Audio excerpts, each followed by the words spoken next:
ओम शांति। आज 7 जुलाई 2020 है और हम सभी ने बाबा के साकार रूप से चले हुए मधुर महावाक्य अवश्य सुने होंगे। आज की मुरली का और अधिक स्पष्टीकरण देने के लिए हमारे साथ हैं आदरणीय मीरा दीदी। ओम शांति दीदी। ओम शांति। आज बाबा ने हमें गुणों के बारे में, आसुरी गुण क्या है, दैवी गुण क्या है, कौन से गुण हम में होने चाहिए, उनकी काफ़ी हमको जैसे एक कॉशन भी दिया है, समझ भी दी है। बाबा ने कहा, मीठे बच्चे पुरुषार्थ कर दैवी गुण अच्छी रीति धारण करने हैं, किसी को भी दुख नहीं देना है, तुम्हारी कोई भी आसुरी एक्टिविटी नहीं चाहिए। और फिर बाबा ने आसुरी गुण तो बताए हैं, लेकिन बाबा ने आसुरी एक्टिविटी भी, तो दुख देना भी एक आसुरी एक्टिविटी ही हुई, चाहे हम मन से दें चाहे किसी प्रकार से दें, तो वो भी आज बाबा ने हमें विशेष कहा है। तो इसको आप और इसमें क्या नहीं, वैसे भी अगर हम अपने को चेक करके देखें ना, आज हमारा चार्ट अच्छा रहा या नहीं रहा तो इस एक बात से मालूम पड़ जाएगा। आज हमने किसी को मनसा वाचा कर्मणा दुख दिया है, तो दुख देने का ख्याल आया, माना अंदर में कुछ क्रोध भी है, कुछ ईर्ष्या भी है, थोड़ा कुछ घृणा भी है किसी के लिए, कई बातें हैं दुख देने के पीछे। तो ये तो बहुत बड़ा आसुरी अवगुण है दुख देने का। और दुख देना नहीं परंतु लेना भी खराब है। दीदी, जब व्यक्ति जानबूझ के दुख नहीं दे रहा, लेकिन उसको पता ही नहीं कि उसको उसके एक्शन से, या कई बार हम कुछ करते हैं दूसरे को दुख पहुंच रहा है, हमको पता नहीं चलता, तो ऐसे में क्या किया जाए? समझो उसको नहीं पता चलता, अगर उसको इशारा मिलता है बड़ों से, ये ठीक नहीं है आपका व्यवहार, उसको समझ करके उसको परिवर्तन करना चाहिए। आपकी बात राइट है, कई बार अपने को मालूम नहीं पड़ता है कौन सा शब्द यूज़ कर रहे हैं, किस प्रकार से व्यवहार, तो बड़ों से इशारा मिले तो समझ करके परिवर्तन करने से अच्छा है, नहीं तो वो बढ़ता ही जाएगा। क्योंकि सभी नहीं बोलेंगे, अपने इक्वल वाले तो बोलेंगे नहीं, बड़े ही बोल सकते हैं, वो भी बहुत प्यार से बुला के। सीधा अगर किसी को बोलेंगे तो वो खुद और ज़्यादा करेगा। क्रोध ऐसा है, उनको बुद्धि को नाश कर देता है, जजमेंट पावर खत्म हो जाती है, राइट क्या है रॉन्ग क्या है मालूम नहीं पड़ता है। फिर आज बाबा ने कहा कि कौन सा आसुरी गुण तुम्हारे श्रृंगार को बिगाड़ देता है? आपस में लड़ना झगड़ना, रूठना, सेंटर पर धम्मचक्र मचाना, दुख देना, ये आसुरी गुण है। ये 4 बाबा ने बताई बातें जो तुम्हारे श्रृंगार को बिगाड़ देते हैं। जो बच्चे बाप का बन करके भी इन आसुरी गुणों का त्याग नहीं करते हैं, उल्टे कर्म करते हैं, उन्हें बहुत घाटा पड़ जाता है। हिसाब ही हिसाब है, बाप के साथ धर्मराज भी है। बाबा ने कई बार बताया है कि अगर हम बाबा के बनने के बाद ऐसे आसुरी एक्टिविटी करते हैं तो इससे कितनी डिससर्विस होती है। देखने वाले, हमने तो उनको कहा तुम आत्मा शांति स्वरूप हो, उनको कोर्स कराया, उनको ज्ञान दिया। अगर अभी समझो हम वो हमको देखा क्रोध करते हुए, तो उनके मन में तो आएगा ना, ये तो लोग जो बोलते हैं वो करते नहीं हैं, तो डिससर्विस होता है। और कई बार ऐसा भी होता है कि समझो कोई के घर में वाइफ आती है और पति देखता है कि यहाँ पर व्यवहार कैसा चलता है, उसको रोक भी सकता है वो, ऐसे स्थान पर आप क्यों जाते हो जहाँ पर आपस में ही लड़ते रहते हैं। तो इसमें सद्गुरु का निंदक ठौर न पाए, तो इसके लिए हमको कभी कभी अपने सामने बाप का रूप तो रखना ही है, कभी धर्मराज का रूप भी रखे तो अच्छा है। थोड़ा सा डर रहेगा कि हम छूट नहीं सकते हैं। जो कुछ हम करते बाबा का, बाबा सब कुछ बाबा के पास नोट होगा, बाद में बाबा दिखाएंगे कि आपने इस समय ये किया था इसलिए ये सजा खाओ। तो धर्मराज का थोड़ा सा डर रहेगा तो हमारे से भूल आसुरी एक्टिविटी के आधार से जो होता है वो हम कंट्रोल कर सकते हैं। साथ ही बाबा ने कहा कि तुम बच्चे दुख हरता सुख करता बाप के बच्चे हो, तो तुम किसी को दुख नहीं दे सकते। नहीं दे सकते, सचमुच हमारा बाप की ऑक्यूपेशन है सबको दुख दूर करना, सुख देना, और हम अपने को उसके बच्चे कहलाते हैं, तो कैसे हम वो धंधा कर सकते? तभी तो हमको पनिशमेंट मिलेगा ना, तभी तो हमारी बुद्धि का ताला भी बंद हो जाता है और अपनी जीवन से खुशी गुम हो जाती। जो दुख देते हैं दूसरों को, उसकी नतीजा ये कि उसका जीवन में सुख गुम हो जाता है, क्योंकि उस आत्मा को हमने तकलीफ दिया ना, तो कर्मों का हिसाब किताब यहाँ ही चुकतू करना पड़ता कई बार। और जब बाबा कहते हैं कि हिसाब ही हिसाब है, तो उस पर बाबा ने मुरली में भी बताया कि यानी वो पूरा हिसाब होगा, साक्षात्कार होगा, हमने ये किया। या बाबा ने बताया ना कि बिना साक्षात्कार सजा नहीं दे सकते। प्रूफ वो कह सकते हैं ना कि हमने तो किया नहीं, फिर बाबा साक्षात्कार कराएगा इसी दिन, इसी स्थान पर, इसके साथ तुमने किया है। हाँ, मूवी तो वो ना नहीं कर सकते ना उस समय, तो कुछ भी बहाना नहीं दे सकते, इसलिए खाओ सजा। तो बाबा ने कहा बाबा तो बता सकते अभी भी, परंतु बाबा नहीं बताएगा, क्योंकि बाबा को बच्चों के लिए रिस्पेक्ट है। तो मुझे याद है हम बचपन में थे ना, तो हमको माँ बाप सिखाते थे, नो आपके राइट साइड में एक गॉड है, लेफ्ट साइड में एक गॉड है। राइट साइड में जो है ना वो आपका अच्छा अच्छा कर्म सारा लिखेगा, आप जो भूल करेंगे बुरा कर्म तो लेफ्ट साइड वाला लिखेगा। जब आप मर जाएंगे तो आप चित्रगुप्त के सामने जाएंगे, तो वो उनके पास सारा अकाउंट होगा, तो आपको पनिशमेंट मिलेगा। इसलिए आप सदैव याद रखो भगवान देख रहा है, लिख रहा है हमारा सारा, तो आपको डर रहेगा। तो इससे हम काफ़ी बातों से बच गए। भले कैसा भी वो भक्ति मार्ग के हिसाब से भी भगवान देख रहा है, हमारा कर्म को, उसमें से कुछ तो कंट्रोल हो गया। बाबा ने कहा योग से शक्ति जास्ती मिलती है जिससे तुम पावन बनते हो। बाप तुमको शक्ति देते हैं विश्व पर राज्य करने की, इतनी महान शक्ति देते हैं। वह साइंस घमंडी आदि इतना सब बनाते हैं विनाश के लिए। तो बाबा वो योग की शक्ति को आज बाबा ने बहुत महान शक्ति बताया। मैंने योग की शक्ति साइलेंस पावर ऑल्सो। कई बार बाबा कहते हैं ना कि साइलेंस पावर साइंस पावर से भी बढ़िया है, is greater than science power. तो यहाँ पर बाबा ने योग शक्ति इसलिए भी कहा है क्योंकि इसके साथ पवित्रता भी चाहिए। जब तक हमारे अंदर पवित्रता की धारणा नहीं है, हमारा योग बाबा से नहीं लग सकता, बाबा से हम शक्ति खींच नहीं सकते। तो एक तरफ से देखा जाए कि पवित्रता की शक्ति हमको विश्व का महाराजा बनने में मदद करता है, योग उससे लगता है ना। तो इसलिए अगर बाबा से ज़्यादा शक्ति लेना है, सर्व संबंधों का शक्ति लेना है, तो हमारे अंदर संपूर्ण पवित्रता की धारणा चाहिए। तो योग बल, योग की शक्ति में कई शक्ति समाया हुआ है। एक तो है पवित्रता की शक्ति, आत्मिक बल, आत्मा अभिमान्य रहने का, और तीसरा सत्यता की शक्ति, और चौथा वास्तव में इसके साथ साइलेंस पावर भी। तो कई शक्ति समाई हुई है योग की शक्ति के साथ। तो जनरल में कहा जाएगा योग शक्ति से हम विश्व के मालिक बनते हैं। उसमें पवित्रता भी चाहिए, सत्यता भी चाहिए, आत्मिक बल भी चाहिए। बाबा ने कहा गुप्त याद में रहे तो बाप के डायरेक्शन पर भी चले, दे अभिमान के कारण बाप के डायरेक्शन पर चलते नहीं है। फिर बाबा ने आज दोबारा हमें याद दिलाया, कहता हूँ चार्ट बनाओ तो बहुत उन्नति होगी।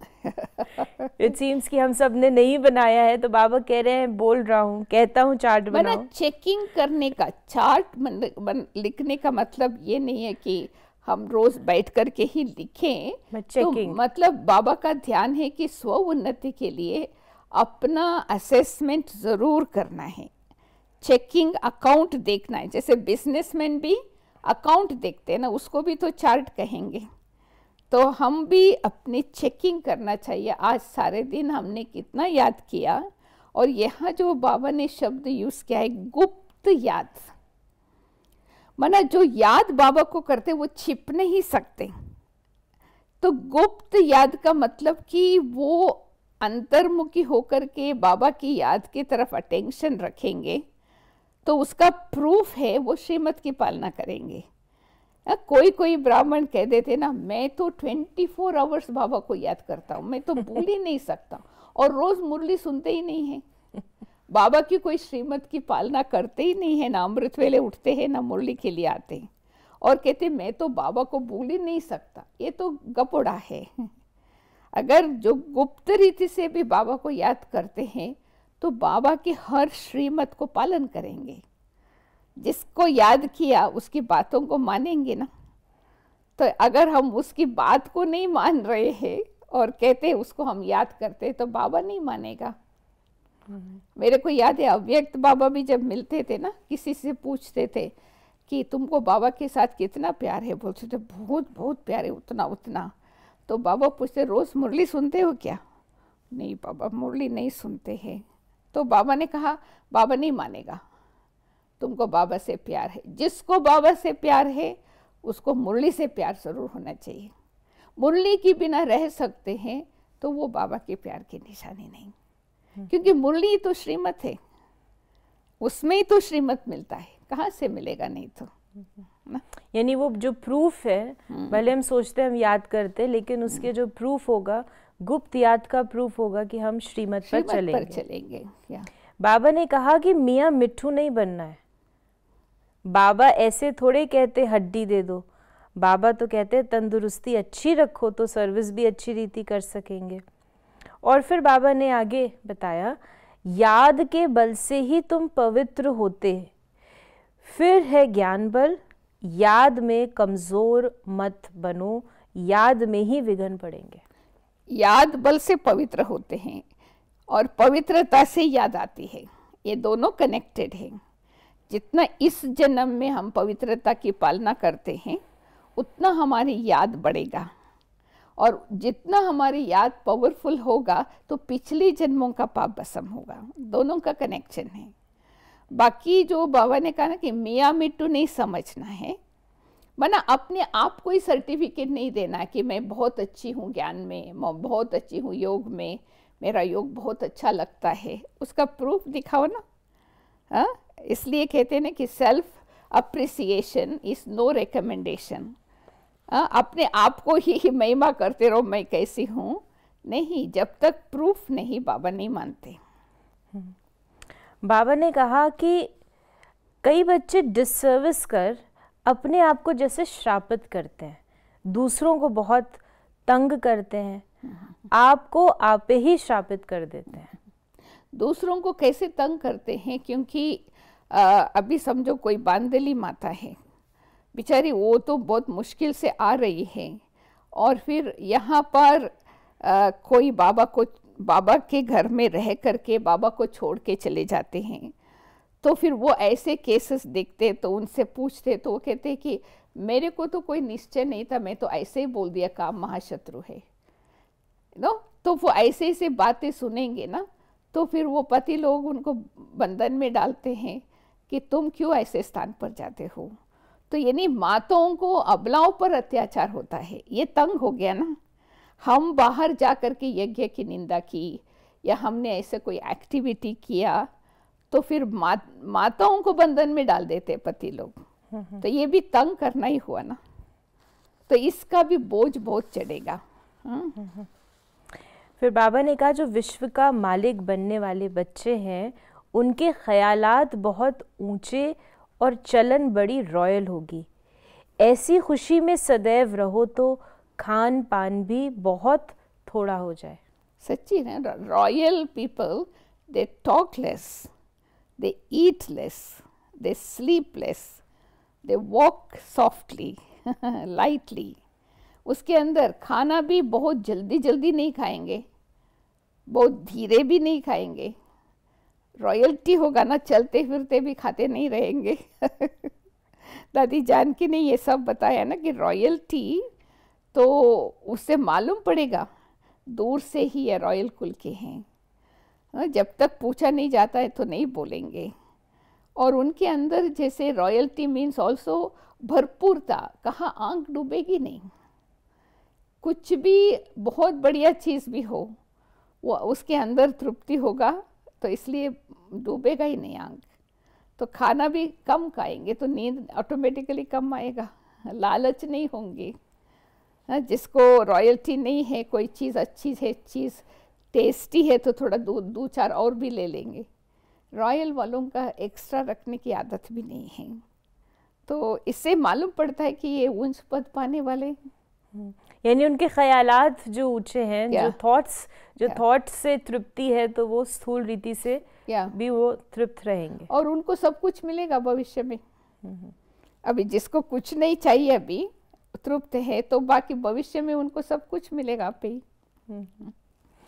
आज का वरदान है, ड्रामा की नॉलेज से अचल स्थिति बनाने वाले प्रकृति व माया जीत भव। प्रकृति व माया द्वारा कैसा भी पेपर आए, लेकिन ज़रा भी हलचल ना हो। ये क्या, ये क्यों, ये क्वेश्चन भी उठा, ज़रा भी कोई समस्या वार करने वाली बन गई तो फेल हो जाएंगे।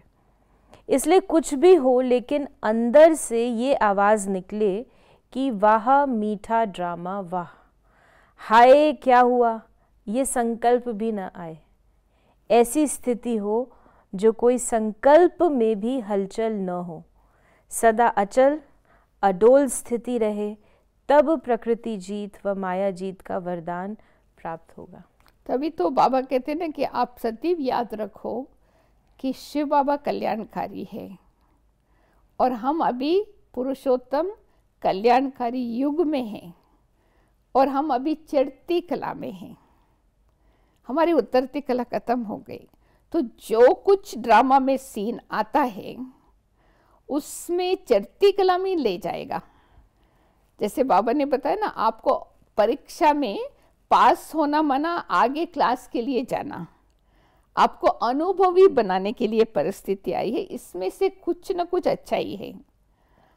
तो अगर ड्रामा का नॉलेज हमारी बुद्धि में ये पक्का है कि हम किसके संतान हैं, हम कौन से युग में हैं, हमारा समय कौन सा चल रहा है, तो हमको कभी हाय हाय नहीं निकलेगा।